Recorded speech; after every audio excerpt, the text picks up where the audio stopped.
ಬಂದಿರುವಂತಹದ್ದು two of sorts ಬಂದಿದೆ. ಕೆಲವೊಂದು indecision ಅಲ್ಲಿ ಇರುವಂತಹದ್ದು, ಯಾವುದೇ ರೀತಿಯ ಡಿಸಿಷನ್ ಅನ್ನ ಮಾಡಕ್ ಆಗ್ದಿರಾ ಅಥವಾ ಕೆಲವೊಂದು ಡಿಸಿಷನ್ ನ ಮಾಡ್ದಿರಾ ನೀವು ಸುಮ್ಮನೆ ಇರುವಂತಹದ್ದು ರೆಪ್ರೆಸೆಂಟ್ ಆಗ್ತಾ ಇದೆ ಬಾಟಮ್ ಆಫ್ ದ ಡಕ್ ಅಲ್ಲಿ.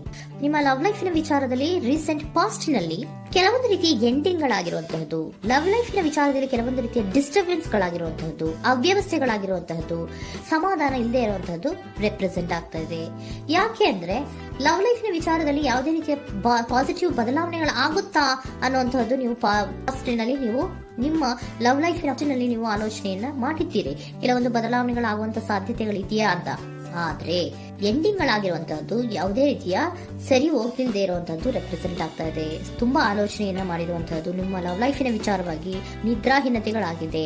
ಕೆಲವೊಂದು ರೀತಿಯ ಸ್ಟ್ರೆಸ್ಸಿಗೆ ಒಳಗಾಗಿರುವಂತಹದ್ದು ನಿಮ್ಮ ರೀಸೆಂಟ್ ಪಾಸ್ಟಿನಲ್ಲಿ ನಡೆದಿರುವಂತಹದ್ದು. ಲವ್ ಲೈಫಿನ ವಿಚಾರವಾಗಿ ಯಾವುದೇ ರೀತಿಯ ಅಂತ ಸಮಾಧಾನದ ಏನು ನಿಮ್ಗೆ ನಡೆದಿಲ್ಲ. ಆ ಕಾರಣಕ್ಕೇನೆ ನಿಮ್ಗೆ ಕೆಲವೊಂದು ವಿಚಾರಗಳನ್ನ ಡಿಸಿಷನ್ ನ ತಗೊಳ್ಳುವಂತಹದ್ದು, ಡಿಸೈಡ್ ಅನ್ನ ಮಾಡುವಂತಹದ್ದು ನಿಮ್ಗೆ ಕಷ್ಟ ಆಗ್ತಾ ಇರೋದು.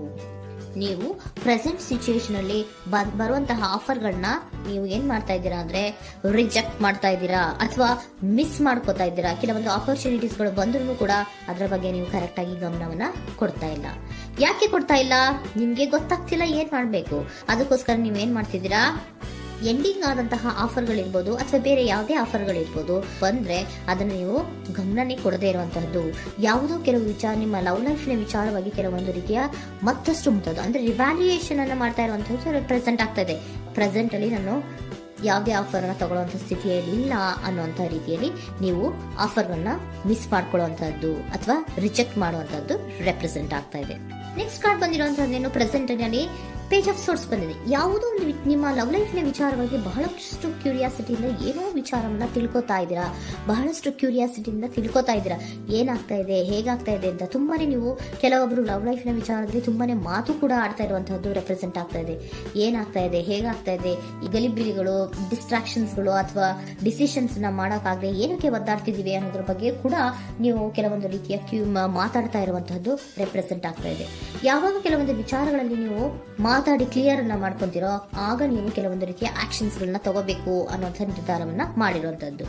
ಆಫರ್ಗಳು ಬಂದ್ರೂ ಕೂಡ ರೆಫ್ಯೂಸ್ ಮಾಡ್ತೀರಾ. ಆದ್ರೆ ಏನೀಗ ಹಿಂದೆ ಪಾಸ್ಟ್ ನಲ್ಲಿ ನಡೆದಿತ್ತೋ ಅದು ಯಾಕಾಯ್ತು, ಏನಕ್ಕೆ ಹಂಗಾಯ್ತು ಅನ್ನೋದ್ರ ಬಗ್ಗೆ ಕೂಡ ನೀವು ಮಾತಾಡುವಂತ ಸಾಧ್ಯತೆಗಳು ರೆಪ್ರೆಸೆಂಟ್ ಆಗ್ತಾ ಇದೆ ಅಟ್ ಪ್ರೆಸೆಂಟಿನಲ್ಲಿ. ಆಮೇಲೆ ನೀವು ಮಾತಾಡಿದ ಮೇಲೆ ಕೆಲವೊಂದು ರೀತಿಯ ನಿರ್ಧಾರಗಳನ್ನ ಮಾಡುವಂತಹದ್ದು. ನೈಟ್ ಆಫ್ ವೈಂಡ್ಸ್ ಬಂದಿದೆ. ಸೊ ಆವಾಗ ನೀವು ನಿಮ್ಮ ಕೆಲವೊಂದು ವಿಚಾರಗಳಲ್ಲಿ ಕ್ಲಾರಿಟಿಗೆ ಬಂದ ಮೇಲೆ ನಿಮ್ಮ ಲವ್ ಲೈಫಿನ ವಿಚಾರದಲ್ಲಿ ಕೆಲವೊಂದು ಆಕ್ಷನ್ ಗಳನ್ನ ತಗೊಳ್ಳುವಂತಹದ್ದು ರೆಪ್ರೆಸೆಂಟ್ ಆಗ್ತಾ ಇದೆ. ಹಾಗೆ ಏನ್ ಆಕ್ಷನ್ಸ್ ಗಳನ್ನ ತಗೋತೀರಾ, ಈಗ ಕೆಲವೊಂದು ರೀತಿಯ ಆಫರ್ಗಳನ್ನ ನೀವು ಬಂದಂತಹ ಆಫರ್ಗಳನ್ನ ನೀವು ಏನ್ ಮಾಡಿದ್ದೀರಾ, ರೆಫ್ಯೂಸ್ ಅನ್ನ ಅಟ್ ಪ್ರೆಸೆಂಟ್ ಅಲ್ಲಿ ಮಾಡಿದ್ದೀರಾ. ಈಗಲೂ ಕೂಡ ನೀವು ಬಂದಂತಹ ಆಫರ್ ಅನ್ನ ನೀವೇನ್ ಮಾಡ್ತೀರಾ, ರೆಫ್ಯೂಸ್ ಅನ್ನ ಮಾಡ್ತೀರಾ ಅಥವಾ ರಿಜೆಕ್ಟ್ ಅನ್ನ ಮಾಡ್ತೀರಾ. ಯಾಕೆ? ಸೆಕೆಂಡ್ ಕಾರ್ಡ್ ನಿಮ್ಗೆ ಇಮಿಡಿಯೇಟ್ ಫ್ಯೂಚರ್ ನಲ್ಲಿ ಸೆಕೆಂಡ್ ಕಾರ್ಡ್ ಬಂದಿರೋದು ಯಾವುದು, ಹಾರ್ಮೆಟ್ ಕಾರ್ಡ್ ಬಂದಿದೆ. ಸೊ ಲೋನ್ಲಿನೆಸ್ ಅನ್ನ ರೆಪ್ರೆಸೆಂಟ್ ಮಾಡುತ್ತೆ. ಯಾಕೆ ಲೋನ್ಲಿನೆಸ್ ಅನ್ನ ರೆಪ್ರೆಸೆಂಟ್ ಮಾಡುತ್ತೆ? ಬೇಡಪ್ಪ, ಈ ಜಗ್ಲಿಂಗ್ ಗಳೇ ಬೇಡ. ತುಂಬಾ ಜಗ್ಲಿಂಗ್ ಇದೆ ನಿಮ್ಮ ಲವ್ ಲೈಫಿನ ವಿಚಾರದಲ್ಲಿ. ಕೆಲವೊಬ್ಬರಿಗೆ ತುಂಬಾ ಜಗ್ಲಿಂಗ್ ಇದೆ. ಯಾವಾಗ್ಲೂ ಬ್ಯಾಲೆನ್ಸ್ ಅನ್ನ ಮಾಡ್ತಾ ಇರ್ಬೇಕು. ಈ ಕಡೆಗೆ ಹೇಳಿದ್ರೆ ಆ ಕಡೆಗೆ ಹೋಗುತ್ತೆ, ಆ ಕಡೆಗೆ ಹೇಳಿದ್ರೆ ಈ ಕಡೆಗೆ ಬರುತ್ತೆ. ಯಾವ ಕಡೆ ಅಂತ ಮಾಡೋದು ಅನ್ನುವಂತಹ ಆಲೋಚನೆಯನ್ನ ಮಾಡ್ತಾ ಇರುವಂತದ್ದು. ಸದ್ಯಕ್ಕೆ ಯಾವುದೇ ಆಫರ್ ಬೇಡ, ಸ್ವಲ್ಪ ಒಂಟಿಯಾಗಿರೋಣ ಅಂತ ನೀವು ಆಲೋಚನೆಯನ್ನ ಮಾಡ್ತಾ ಇರುವಂತದ್ದು ರೆಪ್ರೆಸೆಂಟ್ ಆಗ್ತಾ ಇದೆ.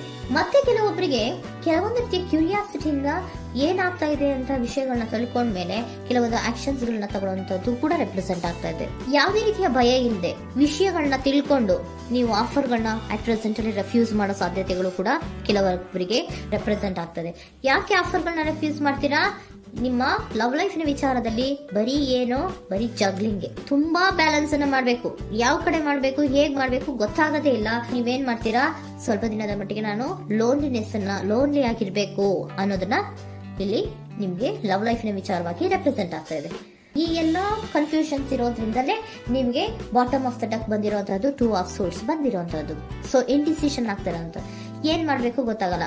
ಅದಕ್ಕೇನೆ ನೀವು ಇಲ್ಲಿ ಕುತ್ಕೊಂಡ್ಬಿಟ್ಟಿದ್ದೀರಾ, ನನ್ನ ಲವ್ ಲೈಫ್ ನ ವಿಚಾರವಾಗಿ ಯಾವ ನಿರ್ಧಾರವನ್ನ ಮಾಡಬೇಕು ಅನ್ನುವಂತಹ ಆಲೋಚನೆಯನ್ನ ಮಾಡ್ತಾ ಇರುವಂತದ್ದು, ಹಾಗೇನೆ ಮಾಡುವಂತದ್ದು ನಿಮ್ಗೆ ರೆಪ್ರೆಸೆಂಟ್ ಆಗ್ತಾ ಇರೋದು. ಕೆಲವೊಬ್ರು ರೆಫ್ಯೂಸ್ ಅನ್ನ ಮಾಡಿ ಮುಂದೆ ಹೋಗುವಂತ ಸಾಧ್ಯತೆಗಳು ಇರುವಂತಹದ್ದು, ಮತ್ತೆ ಕೆಲವೊಬ್ರು ಆಫರ್ ಗಳನ್ನ ಬರುವಂತದನ್ನ ಬ್ಯಾಲೆನ್ಸ್ ಅನ್ನ ಮಾಡಬೇಕು, ಜಗ್ಲಿಂಗ್ ಅನ್ನ ಮಾಡಬೇಕು, ಸದ್ಯದ ಮಟ್ಟಿಗೆ ಒಂಟಿಯಾಗಿ ಇರೋಣ ಅಂತ ಆಲೋಚನೆಯನ್ನ ಮಾಡ್ತಾ ಇರುವಂತದ್ದು ರೆಪ್ರೆಸೆಂಟ್ ಆಗ್ತಾ ಇದೆ. ನಿಮ್ಗೆ ಏಂಜಲ್ ಗೈಡೆನ್ಸ್ ಏನ್ ಕೊಡ್ತಾ ಇದ್ದಾರೆ, ಡೋಂಟ್ ಸ್ಟಾಪ್. ಇಲ್ಲಿ ಡೋಂಟ್ ಸ್ಟಾಪ್ ನ ಅರ್ಥ ಏನಪ್ಪಾ ಅಂದ್ರೆ, ಯಾವ ಕೆಲವು ವಿಚಾರಗಳ ಬಗ್ಗೆ ಕ್ಲಾರಿಟಿ ಬೇಕು ನಿಮ್ಗೆ, ಯಾವ ವಿಚಾರಗಳಲ್ಲಿ ನಿಮ್ಗೆ ಕನ್ಫ್ಯೂಷನ್ಸ್ ಅಲ್ಲಿ ಒದ್ದಾಡ್ತಾ ಇದ್ದೀರಾ, ಏನ್ ಕ್ಲಾರಿಟಿ ಬೇಕೋ ಅದನ್ನ ಧೈರ್ಯವಾಗಿ ಮುಂದೆ ಬಂದು ಅದನ್ನ ಕ್ಲಾರಿಟಿಯನ್ನ ತಗೊಂಡು ಮುಂದೆ ಹೋಗು, ಅಲ್ಲೇ ನಿಂತ್ಕೋಬೇಡ ಅನ್ನುವಂಥದ್ದನ್ನ ನಿಮ್ಗೆ ಹೇಳ್ತಾ ಇದ್ದಾರೆ.